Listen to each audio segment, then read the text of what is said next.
Hey guys, this is Alex Kemp from Wolf at the Door Studios, and we wanted to share a big congrats to our fellow Fable and Folly network friends over at Midnight Burger. They also were nominated for Best Fiction Podcast at the Ambies this year. If you haven't listened to it yet, Midnight Burger is an audio drama about the adventures of a time-traveling and dimension-hopping diner, which means those guys understand the value of a good cup of coffee, which is something that we at Wolf at the Door really treasure. So we're on the same page. They're coming up on their 4th season. So now's a good chance to catch up before they drop that on April 16th. Again, huge congrats to Midnight Burger on the Ambies nomination. You guys can find and listen to Midnight Burger all the usual places you find podcasts, or on their website, weopenat6.com. It's all spelled out, weopenat6.com. Okay, thanks.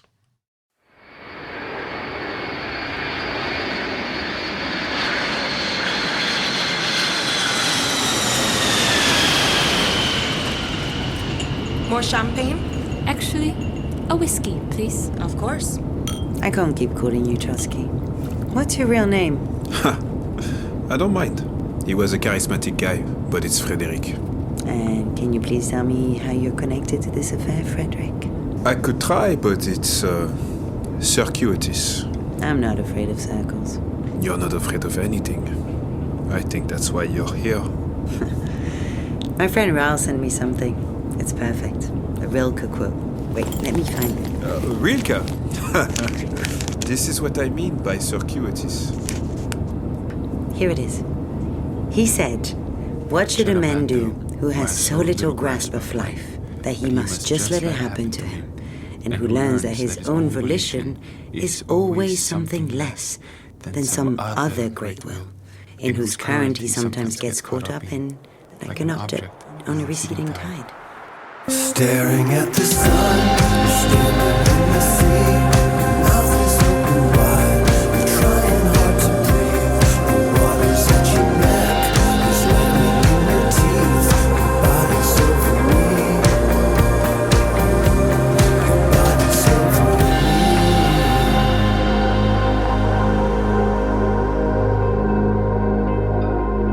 me. La pire chose qui puisse arriver. The very worst thing that could possibly happen. Part 7. Where did Claire go? I think she's making love to the stewardess in the bathroom. Does she ever stop? No. Did she tell you the story of Shamat and Enkidu? I think she mentioned it at one point, but no, she didn't tell me the story. It's from the Epic of Gilgamesh, you know it? So beautiful. And it starts off saying it's about a king. A brilliant and majestic king, but he had lost his way. He was being mean to his subjects and taking his soldiers' wives for himself.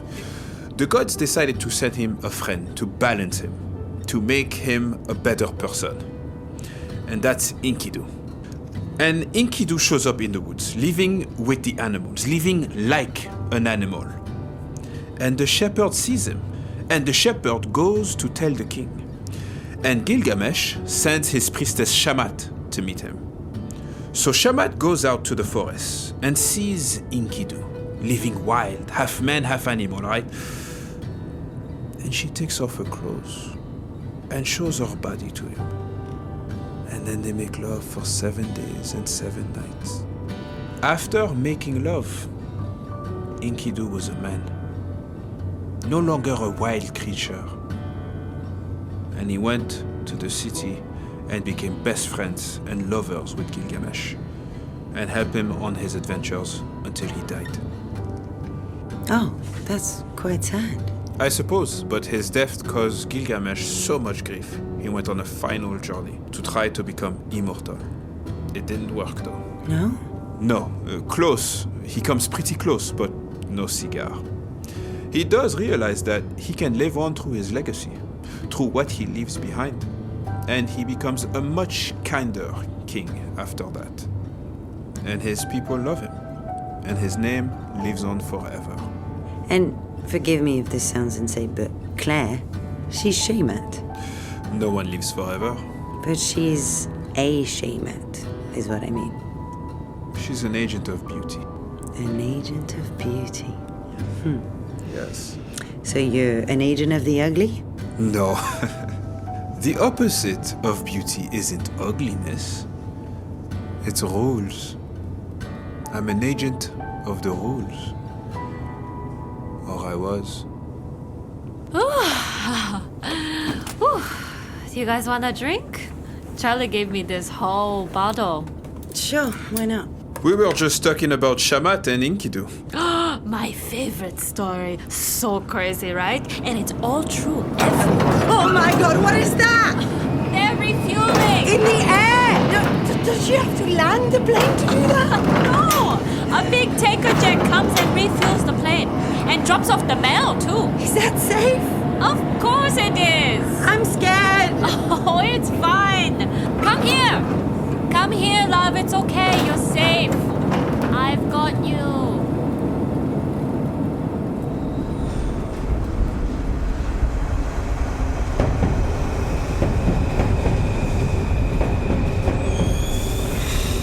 Finally. Fuck. My head. Bro, can you grab the bags? Those two? Okay, Mr. Wu. What about me? Oh, right. I got it. Jesus, Vinny, you need a shower. You smell like shit. It's me, not me. Can we just get to the hotel, please? Get a card. Where? Jesus, Vinny, over there where all the cards are. Okay, relax. Wait, I don't have any 10. What? Kazakh money, I don't have any. There's an exchange right over there. Cool, got it. Wait, I don't have any money at all, actually. For fuck's sake, Vinny. Hey, check Mr. Wu's pockets. He always got cash. Okay, got it. 500 enough? Sure. Okay, I'm on it.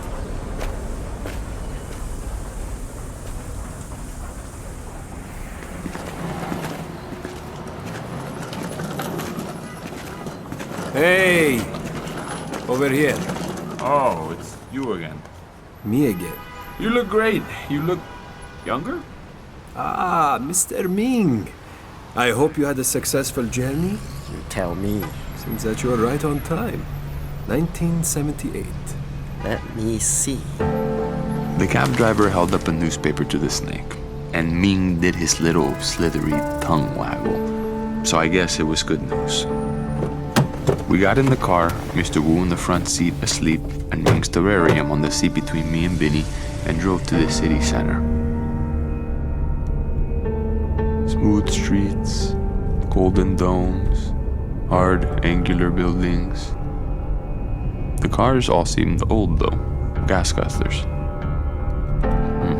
The leftovers of years of Soviet rule. You could feel the ice of the state looking down at us from the mountains to the northwest. We got to the Empire Hotel, and a white-gloved valet greeted us in an impeccable Western uniform. Pull the car around, will you? Of course. We've got the luggage. I think so. Winnie's on it. If you say so.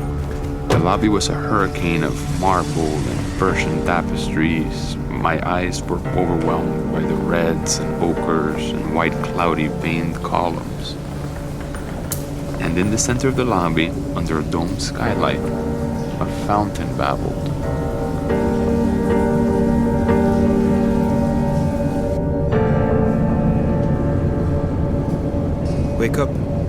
Wake up, Sarah. We're landing.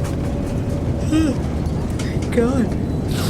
I need to stretch my legs. You have your things? I didn't bring anything, remember? Man, I need a shower. But we don't have time, do we? We don't? No, we change planes here. The next one takes us to Almaty. And that's where? Kazakhstan. Oh, yeah, right. Almaty is exactly halfway between Paris and Hong Kong. And that's where I'll meet Rao, right? Come on. Thank you. Thanks for coming. Thanks for flying with us. Have a good trip. Thank you. That's where I'm staying, Claire, in case you have any free time. Thanks for flying with us. Have a good journey. Thank you. Thanks for coming.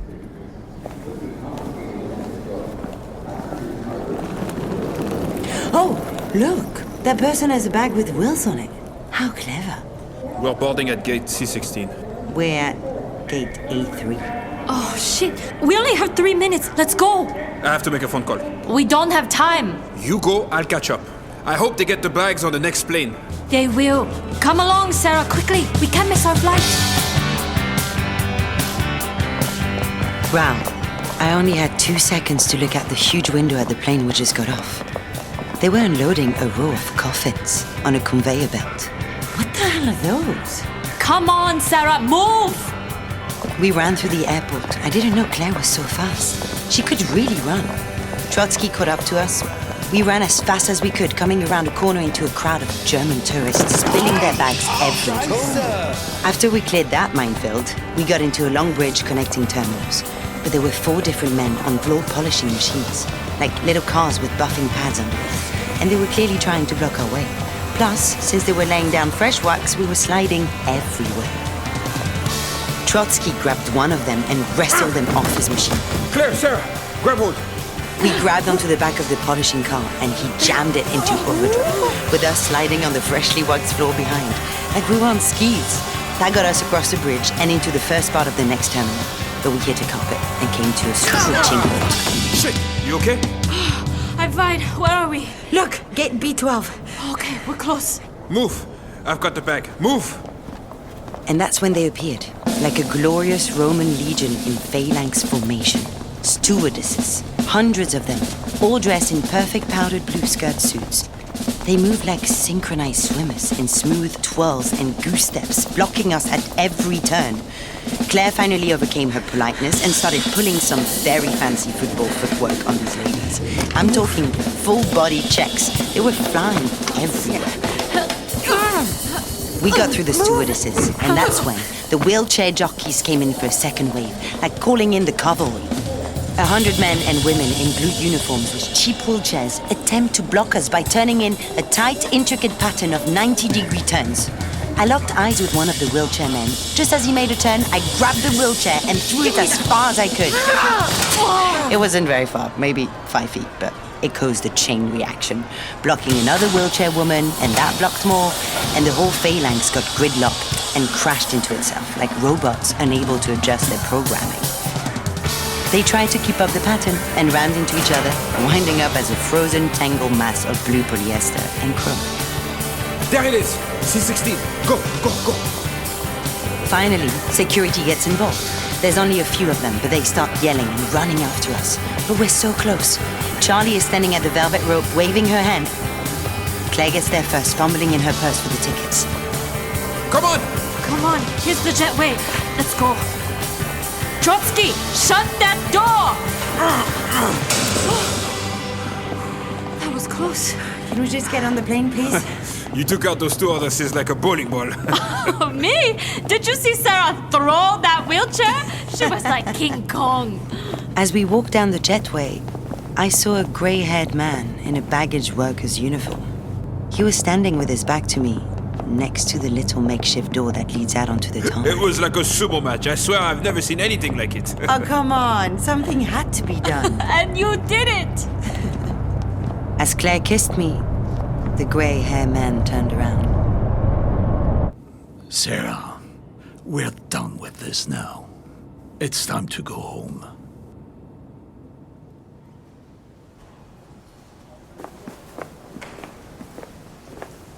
This place is sweet. Nice work, Ming. We have an arrangement with the manager here. It's the only place to stay in Almaty. How often are you in Almaty, Ming? It's a good look is all I'm saying. Do they, have a pool? Mr. Ming, there you are. It's good to see you, Kate. Kate? Hi, Raoul. I love the bellhop outfit. Oh, fuck off. Are you okay? Why are you crying? I'm okay. I'm okay. Who is that woman you were talking to? Is there a problem? It's fine. Really. I'm good. She works at the opera house. She's a set dresser. Oh, her. Yeah. Is that bad? No, she's just told me a sad story. That's all. You guys must be exhausted. Let's get you checked in. Do you guys have a pool? Or a gym? It's leg day. Dick. Sarah, what on earth has gotten into you? What got into me? Are you insane? You load Claire in a shipping container. You're pointing a gun at me. Your daughter. I'll be asking the questions here. Like hell you will. You'll be providing answers. Like, what are you going to do with my friend? And why are you dressed like a baggage handler from Turkish Airlines? And what the hell are you doing here? Sarah, we have to go. Don't listen to him. Aye, betway. There is an order, Sarah. A delicate, necessary order to things. Do you think time is an accident? That one moment just happens to follow the next because it feels like it? No, not at all. Time exists because without it, men don't make decisions. They don't strive, they don't need, they don't attain. And I work for the group that sees to it that the clock doesn't get fucked with by I or whoever she is and her cluster of drifters and hippies. Isn't that right, Frederic?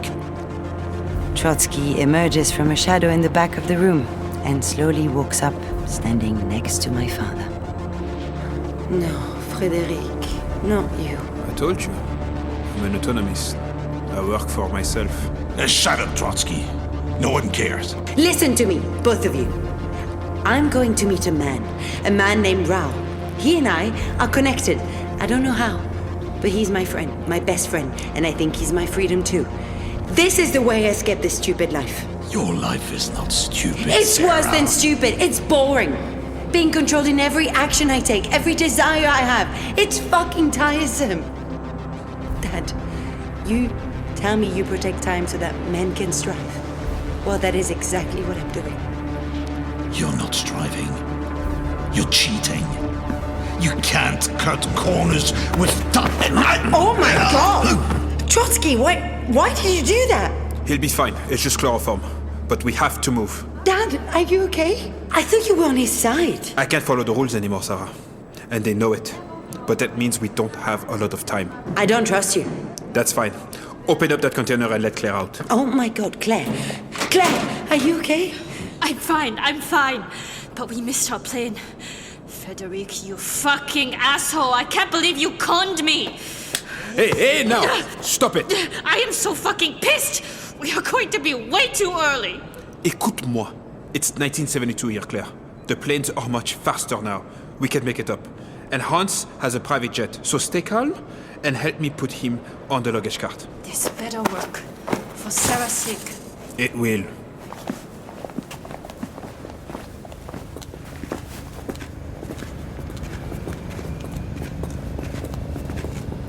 That's it. That plane is one of ours. Excuse me? Excusez-moi, Capitaine. Yes? We've had a bit of an incident with Monsieur Cloutier. We need to leave immediately. And you are? Red Hand 5307. Time enters into us. In order to transform itself. Can we please get a fucking move on? We're on a very tight schedule here. Lewanti, let's get moving. Miss, Yes, Captain. prepare for immediate departure. Very good, sir. Charlie, what are you doing here? Oh, it's you. I moonlight with these guys. Working private is such a blast. It's lovely to see you again so soon. But we need to haul ass. Well, let's go then. Jump in, I'll sort the luggage. Your boss is a prick. Hans is okay. He just likes things a certain way. My dad hates you, Gabs. Yeah, but I'm really good at what I do. It's true. Besides, Jean was, terrible. So I had to clean up his shit all the time. Job security is valuable. Ugh, Jean. What a loser. Right. Anyway, for the last few years, Hans and I had a couple of projects together. One of which is keeping Algeria under France. Well, yeah. That's not cool. It was just a job, jeez. Well, you need a different job. I think you're right, Charlie. Damn straight, comrade. Sarah, can I get you anything? Some champagne, perhaps? Just some water, please. Sparkling or still? She'll take sparkling. like your eyes. Oh, for fuck's sake, Claire. Can I have a whiskey, please? Only vodka for you. And the other project, Trotsky? You want to tell Sarah about that? The other project is to keep you and Raoul from ever meeting each other. What? Why? Why would you want to do that? Because you're a mistake. He is a mistake. Your connection is a mistake. It's an anomaly, a mutation. And that, Sarah, is something your father and his organization, that's something they cannot allow to exist.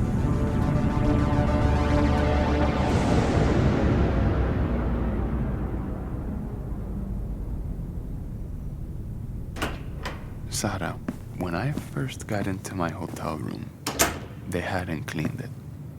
That was strange, you know? I mean, it's a really nice hotel. Way nicer than the places I stay on business. But the bed was crumpled. Someone had slept on top of the blanket. And there was a table with all these dirty dishes. A room service table, stacked with tin plate covers and tiny ketchup bottles and plastic wrap.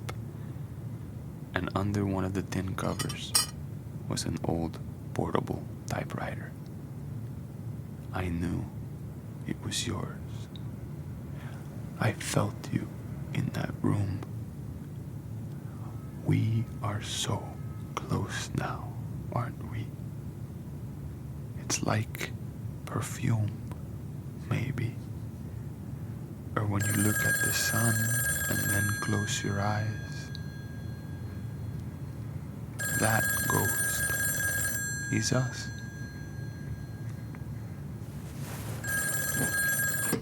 Hello? Hey, Raoul. You get some sleep? Yeah. How about you?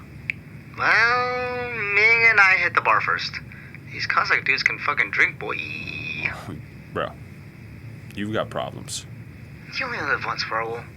But hey, the car's downstairs. We need to go to the rug museum. Can you meet us down here? The what?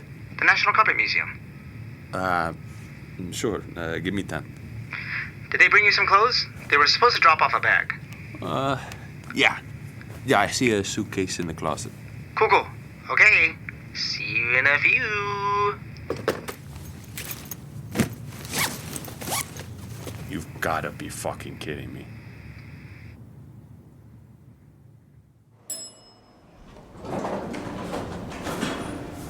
Good morning! Yes, bro! Oh, that is so good! Fucking sweet threads! Amazing. Did you guys do this on purpose? No, I swear. I just told them what size you are. I didn't know they give you a shargak shapa. What the fuck is that? That's what they call that kind of robe. Looks great though, is that raccoon? They like to use raccoon fur for the tween. Ugh. Gross. No hat? Usually there's a hat. Oh, they had one, but I left it in the room. The hat is key. Didn't want to mess up your hair? You guys are such dicks. Right? Well, I think you look amazing. It's a timeless style, really. Very regal. Like a proud nomad warrior. Which you kind of are, actually. You know, Kazakhstan means land of the wanderer. That fits. So does that robe, man. Is this part fox? It looks like fox fur. I'm gonna yak. You feel uncomfortable, don't you? Yes, incredibly. Perfect. Let's go. The driver is waiting. How did you convince her to open another bottle? It wasn't hard. Charlie, could you get some more glasses? Of course. I'm coming. Sarah, I still can't believe you had sex with Trotsky here in the bathroom of a bistro. You've changed. Claire, don't be mean. There was something in the air. You know how it is. Here you go. And one for you, beautiful lady. Thank you. It's ever since I met you, Claire. Which, you know. Mm-hmm. And I'm pretty sure you did it on purpose. It's like perfume. You put out a wave of sex every time you walk into a room. Or a plane. Or a plane. Oh, you guys. I can't help it. It's like you said. It's just in the air. As she whispered in my ear, I caught a glimpse of Claire and Trotsky kissing and laughing. They were cute together, really. And even though I felt like Claire was mine, there wasn't even a twinge of jealousy. How strange. How did that happen? The old me could never have seen her lover kissing someone else and not been hurt and pouty and pissed off. But now, in this new revolution, I think I've given up on the notion of property. Well, of people as property. I was free of that. So I turned back to the stewardess. I'm free, I think. Yes, I think maybe you are. I kissed her long brown hair falling in our faces, and she smiled and tucked her hair behind her ear and kissed me again. And that, the cute smile, the mad sparkle in her eyes as she quickly bit her lower lip and leaned in to kiss me again. That was what woke up the hunger. I started frantically unbuttoning her uniform. The polyester shirt, the cheap zipper on her skirt nearly broke as I pulled at it. She hit a button on the huge leather chair and it reclined all the way fast, so I knocked over the bottle of champagne. Oh no, I made a mess. Good. She pushed my dress up, staring me in the eye, with that smile and the lip biting. Oh, God, the lip biting on her was just... It killed me. And she pulled off my panties.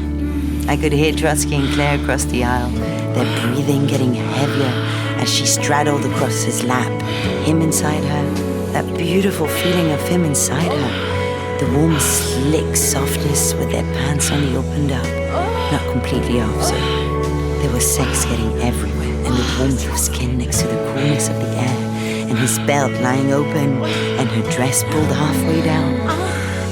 Charlie put me in her mouth, and I closed my eyes and started falling through to her. I could hear Claire ecstatic, moaning and laughing, and then Trotsky started breathing harder, excited by Claire's orgasm. I grabbed Charlie, put my hands on her cheeks and kissed her hard, my own taste on her lips. I put my fingers in her mouth, then reached up her skirt. She was so wet for me, which is all I needed to know. She wanted this moment, this fractured slice of time. She looked in my eyes and bit her lip and grabbed my pussy, and I couldn't get enough of her tongue and her breath. I'm coming. Come for me. Faster. Yeah. Show me your tits. Fuck, don't stop. Like that.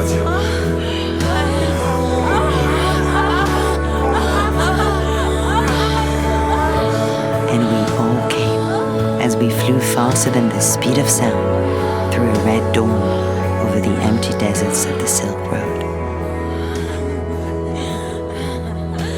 Oh, God, my sweet Rao. I wish I could give this to you, this absolution. We are fucked up, sure enough, but we are not wrong. We are a part of a system beyond design, beyond understanding. And everything I do wrong or bad, it is part of it. As much as when I try to be good or right, or when I try at all. We make mistakes. We learn. But that doesn't mean we never make mistakes again, right? What kind of life would that be? After we came, I held the stewardess, my arms wrapped tightly around her warm body, and she kissed my neck and giggled. Can you imagine how perfect we are? You okay? You need anything? I'm perfect. Thank you. If I can, I will send this to you when I reach our destination. But hopefully, you can hear me even now, even from this far away. Because I feel the ache in your heart, Rao, like it's my own. And I wish I could hold you and kiss your neck and giggle and tell you not to worry. I think you'd worry anyway. But I would tell you not to. Which is enough, I think. Oh, almost.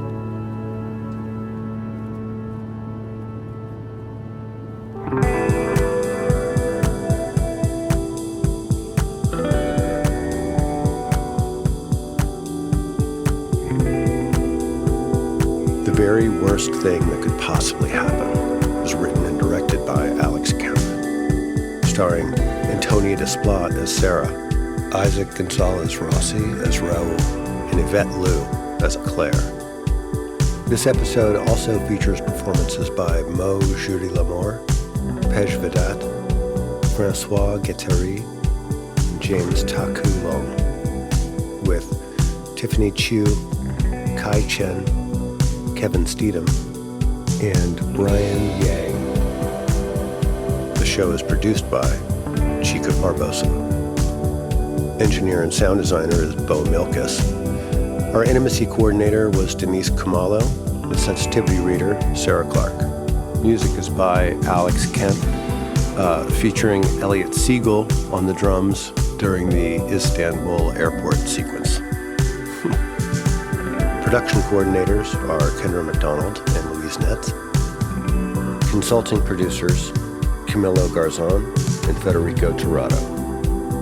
The executive producers are Winnie Kemp and Alex Kemp. The show is recorded and mixed at Wolf at the Door Studios in Venice, California. To find out more about the show and our other shows, look for us on Instagram or Twitter at WATD Studios. You can also sign up for our mailing list and find out some more information at our website, WLFDR.com. Okay, thanks. Thanks for listening.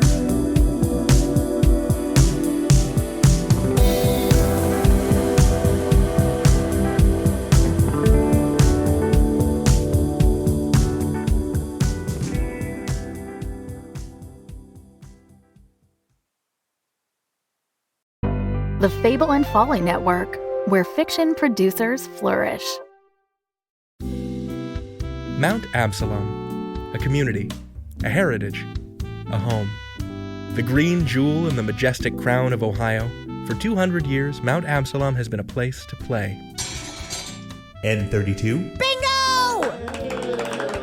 A place to learn. For in thy green and growing arms, we have everything we need. All right, now let's get out our math homework. A place to work. Here at the Solari Bottling Works, we produce over 2,000 bottles of celery soda every day. A place to raise a family. It's a girl. It's a place of history. And here we have the barrel of whiskey that Confederate soldiers stole from Mount Absalom patriot Amelia Pleasance during Morgan's raid. And of course, a place of celery. 201st Celery Festival, I dub thee Open! Mount Absalom is the perfect place for making memories. For making memories. For making memories. For making memories. For making memories.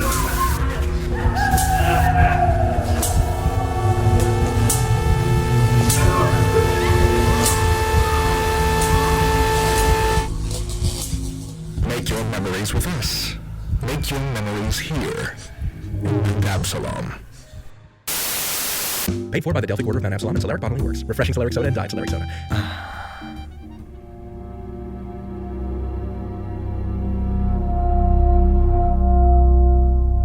Unwell, a Midwestern Gothic mystery. Learn more at unwellpodcast.com.